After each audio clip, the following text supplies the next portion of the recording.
Mangalayatan university का अपना radio station radio Narad 90.4 FM, जन जन की मंगलवाणी। स्वागत है दोस्तों, रेडियो नारद 90.4 FM से मैं हूं आपके साथ आरजे याशी और प्रोग्राम शुरू हो गया है मेरी प्रतिभा। जी हां, आपका अपना एक ऐसा प्लेटफॉर्म जिस पे आप अपनी प्रतिभाओं को लोगों के सामने उजागर कर सकते हैं और कहीं ना कहीं ये मौका आपको रेडियो नारद के द्वारा ही मिल रहा है। तो क्यों ना इस मौके का फायदा उठाया जाए और रेडियो नारद पर जल्द से जल्द आया जाए। तो दोस्तों, आज मेरे साथ मौजूद है मंगलायतन विश्वविद्यालय की बीबीए कर रही छात्रा प्रेरणा अग्रवाल, जो आज हमारे कोई बहुत ही नामी ग्रामी व्यक्ति की कहानी सुनाने जा रही हैं। आज वो हमारे बीच मौजूद नहीं है, लेकिन उनकी प्रेरणादायक कहानी हमारे साथ है, हमारे बीच है। उनका संघर्ष हमारे साथ है, उनका हार्ड वर्क, डेडिकेशन हमारे साथ है। आइए जानते हैं वो कौन है और आज प्रेरणा हमें किन के बारे में बताने जा रही है। प्रेरणा, आपका बहुत बहुत स्वागत है मेरी प्रतिभा के इस खास एपिसोड में। Thank you ma'am. प्रेरणा, आज आप किसकी जीवन गाथा हमें सुनाने जा रही हैं? वो एक दूरदर्शी, दयालु और विनम्र व्यक्ति थे।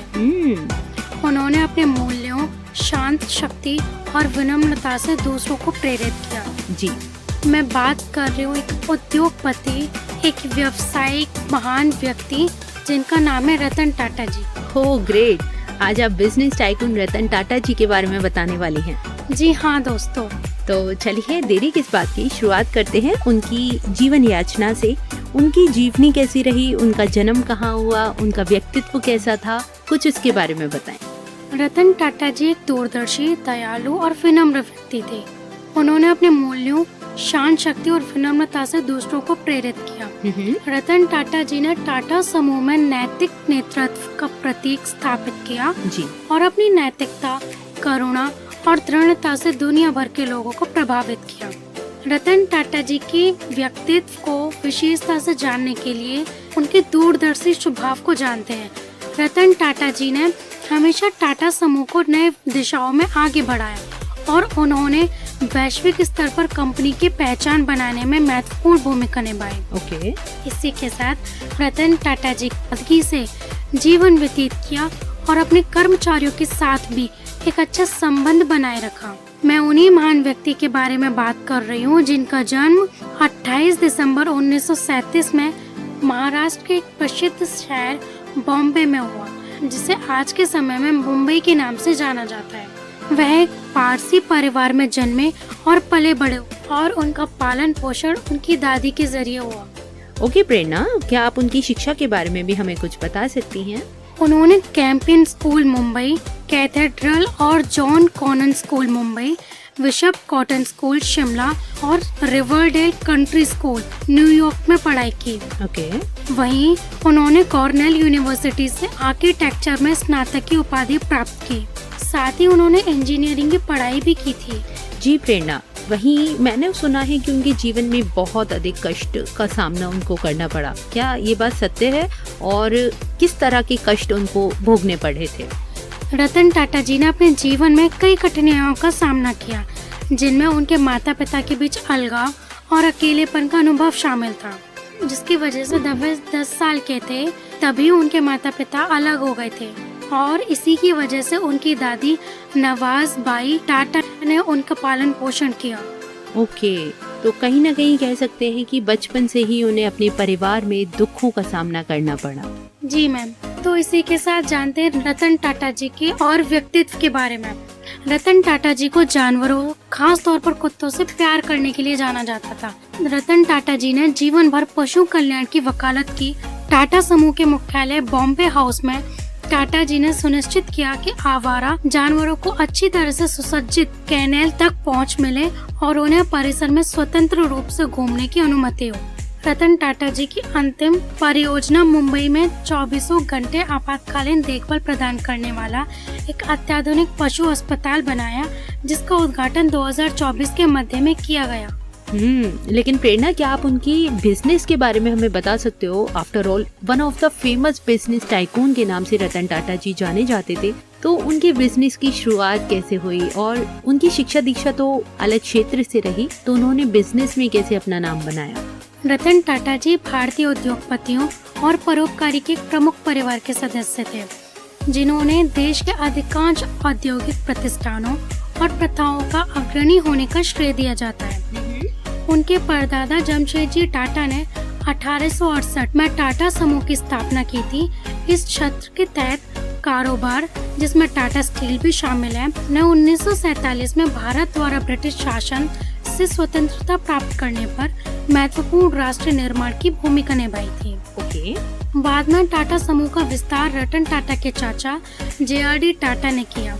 वहीं दूसरी ओर बड़ी बड़ी कंपनियां जैसे Tata Motors, Tata Steel, Tata Consultancy Services, Tata Chemicals, Tata Consumer Products, Tata Power, Titan, Tata Capital और इंडियन होटल कंपनीज जैसे ताज होटल्स, इसके अलावा अदर नोटेबल कंपनीज जैसे Jaguar Land Rover, Tata Advance Systems, Tata Communication, Tata Reality and Infrastructure, Tata AIA Life Insurance, Tata AIG General Insurance, Tata Play, Air India, Tata Coffees और भी कई सारी कंपनियां इनके अंडर में रही। साथ ही टाटा समूह में रतन टाटा के नेतृत्व ने इसे वैश्विक व्यवसाय में बदलने पर ध्यान केंद्रित किया। उन्होंने नवाचार और निरंतर सुधार पर जोर दिया। कई कंपनियां विभिन्न क्षेत्रों में टाटा समूह के विशाल पोर्टफोलियो का हिस्सा हैं। टाटा समूह की वैश्विक उपस्थिति महत्वपूर्ण है, जो 100 से अधिक देशों में काम कर रही है। बिल्कुल प्रेरणा, और मुझे लगता है कि इन सब कंपनीज को देखते हुए हमें उनसे बहुत प्रेरणा लेनी चाहिए। उनके जीवन काल में जो उन्होंने संघर्ष किया है और इतना हार्डवर्क करके टाटा को इतना आगे तक पहुंचाया है। और इसी के साथ प्रेरणा, इतना कुछ आपने उनके व्यापार के बारे में बताया। आफ्टर ऑल वो एक बहुत ही अच्छे बिजनेस टाइकून, बहुत प्रसिद्ध भी रहे, बहुत हार्डवर्किंग रहे। तो आइए जानते हैं उनके अवार्ड्स के बारे में। क्या उन्हें किसी अवार्ड से सम्मानित भी किया गया था? रतन टाटा जी को अपने जीवन काल में उन्हें भारत के 2 सर्वोच्च नागरिक सम्मान मिले, जिसमें शामिल है पद्म विभूषण 2008 में और पद्म भूषण 2000 में। वहीं साल 2006 में उन्हें CNN IBN Indian of the year in business का अवार्ड मिला। बहुत ही शानदार। और कहना चाहिए कि जिस व्यक्ति को पद्म भूषण और पद्म विभूषण से नवाजा गया है, साथ ही बिजनेस में बेहतरीन अवार्ड मिला है, वो व्यक्ति सर्वश्रेष्ठ ही रहेगा। चलिए बात करते हैं उनकी पॉपुलैरिटी के बारे में। प्रेरणा, आपको क्या लगता है कि उनकी पॉपुलैरिटी किसकी वजह से हुई और क्यों हुई? उसके पीछे का कारण क्या था? रतन टाटा जी भारत की विकास गाथा के एक महत्वपूर्ण दौर में टाटा सन्स के अध्यक्ष बने। इसकी अर्थव्यवस्था का उदारीकरण, मौजूदा वरिष्ठ नेतृत्व के कड़े प्रतिरोध के कारण उनका उत्थान बाधित हुआ। उन्होंने सेवानिवृत्ति आयु नीति लागू करके रिपोर्टिंग संरचनाओं को बदलकर और कुछ अधिकारियों को हटाकर सत्ता को मजबूत किया। रतन टाटा जी ने आक्रामक रूप से समूह को विस्तार करने की कोशिश की और तेजी से उन्होंने अपने व्यवसायों को वैश्विक बनाने पर ध्यान केंद्रित किया। 2000 में समूह ने लंदन स्थित टेटली टी और सन 2000 में समूह ने लंदन स्थित टेटली टी को $431.3 मिलियन में खरीदा और 2004 में इसने दक्षिण कोरिया की देवू मोटर्स के ट्रक निर्माण संचालन को $102 मिलियन में खरीदा। टाटा स्टील ने एक भारतीय कंपनी द्वारा सबसे बड़ा कॉर्पोरेट अधिग्रहण पूरा किया जब उन्होंने विशाल एंग्लो डच स्टील निर्माता का अधिग्रहण क्यूकोरस ग्रुप को 2007 में $11.3 बिलियन में खरीदा। अगले वर्ष रतन टाटा जी ने टाटा मोटर्स द्वारा शीर्ष ब्रिटिश कार ब्रांडों की खरीद जैगुआर और लैंड रोवर से फोर्ड मोटर कंपनी को खरीदा। $2.3 बिलियन का यह सौदा किसी भारतीय ऑटोमोटिव फर्म द्वारा किए गए अब तक का सबसे बड़ा अधिग्रहण है। दिसंबर 2012 में टाटा समूह के अध्यक्ष पद से सेवानिवृत्त हुए थे। अक्टूबर 2016 में अपने उत्तराधिकारी साइरस मिस्त्री के पद से हटने के बाद उन्होंने कुछ समय के लिए अंतरिम अध्यक्ष के रूप में कार्य किया। जनवरी 2017 में टाटा जी ने सेवानिवृत्ति ले ली जब नटराजन चंद्रशेखर को टाटा समूह का अध्यक्ष नियुक्त किया गया था। वाकई में इन सब चीजों से वे बहुत प्रसिद्ध हुए और सबसे बड़ी स्पेशलिटी उनकी थी वो अपने हार्ड वर्क और डेडिकेशन के साथ रहे, जिसकी वजह से लोगों ने उन्हें जानना शुरू कर दिया। चलिए प्रोग्राम को अंत की ओर ले चलते हैं और आपसे जानना चाहेंगे प्रेरणा, उनके आखिर के दिन कैसे थे? उन्होंने अपनी अंतिम यात्रा कैसे की? और कैसे वो भारतवर्ष को छोड़कर चले गए, कुछ उसके बारे में बताएं। रतन टाटा का निधन 86 वर्ष की आयु में 9 अक्टूबर 2024 को मुंबई के ब्रीच कैंडी अस्पताल में हुआ। उनका अंतिम संस्कार मुंबई के वर्ली शमशान घाट पर हुआ। उन्होंने अपने अंतिम समय ब्रीच कैंडी अस्पताल में बिताए, जहां वह बीते कुछ दिनों में भर्ती थे। उनके अंतिम संस्कार में उनके परिवार, मित्र और उद्योग जगत के कई लोग शामिल हुए। टाटा सन्स के मानद चेयरमैन रतन नवल टाटा को गुरुवार 10 अक्टूबर को मुंबई के वर्ली शमशान घाट पर राजकीय सम्मान के साथ अंतिम संस्कार हुआ। इससे पहले पार्थिव शरीर नरीमन पॉइंट स्थित national centre for performing arts (NCPA) में अंतिम दर्शन के लिए रखा गया था। और मुझे लगता है वो पूरे भारतवर्ष के लिए सबसे दुखद समय रहा होगा। बहुत से लोगों के लिए वो इंस्पिरेशन थे, जो दुनिया से कई उम्मीदों को तोड़कर चले गए। कई यंगस्टर्स जो उनसे मिलना चाहते थे, उनके ख्वाब अधूरे रह गए। और इस सब के बीच में सबसे ज़्यादा आहत हुए उनके मैनेजर, जो उनकी आधी उम्र के भी नहीं थे। रतन टाटा जी के जाने के बाद सबसे ज़्यादा धक्का उनको लगा होगा। चलिए प्रेरणा, एक आखिरी सवाल से मैं इस प्रोग्राम को विराम देती हूँ। आपको क्या लगता है रतन टाटा जी की सबसे अच्छी आदत आपकी नज़रों में कौन सी थी और क्यों थी?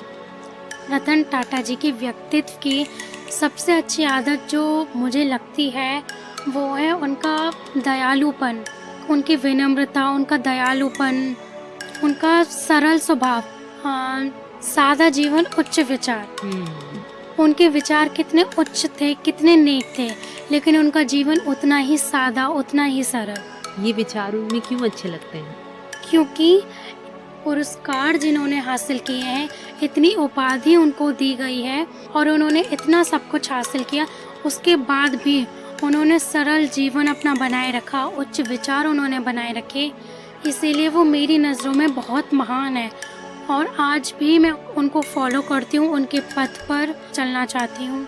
बिल्कुल प्रेरणा, और मुझे लगता है कि आप ही नहीं, हम सभी को उनसे प्रेरणा लेनी चाहिए। क्यों प्रेरणा? उनके अंदर की जो सबसे अच्छी स्पेशलिटी थी वो था उनका भावनात्मक हृदय, जो सबकी परेशानियों को ना सिर्फ समझता था बल्कि उसका निवारण करने की भी पूरी कोशिश करते थे। I really respect to Ratan Tata जी। और चलिए इस भावुकता के साथ हम उनको सादर नमन करते हैं और बहुत बहुत धन्यवाद करती हूँ मैं प्रेरणा आपका। ना सिर्फ आपने रतन टाटा जी के बारे में मुझे और मेरे श्रोताओं को इतना सारा ज्ञान दिया, बल्कि जो आने वाली पीढ़ी है उनके लिए एक बेस्ट एग्जाम्पल भी दिया। इन सब के लिए आपका बहुत बहुत धन्यवाद। Thank you ma'am, thank you so much. और इसी के साथ अब दोस्तों मेरा आपसे विदा लेने का वक्त हो गया है, इस वादे के साथ कि फिर मिलते हैं नई शख्सियत की जीवनी पर ढेर सारी बातों के साथ। तब तक के लिए मुझे यानी आरजे याशी को दें इजाजत। रेडियो नारद 90.4 FM, जन जन की मंगलवाणी। Stay tuned.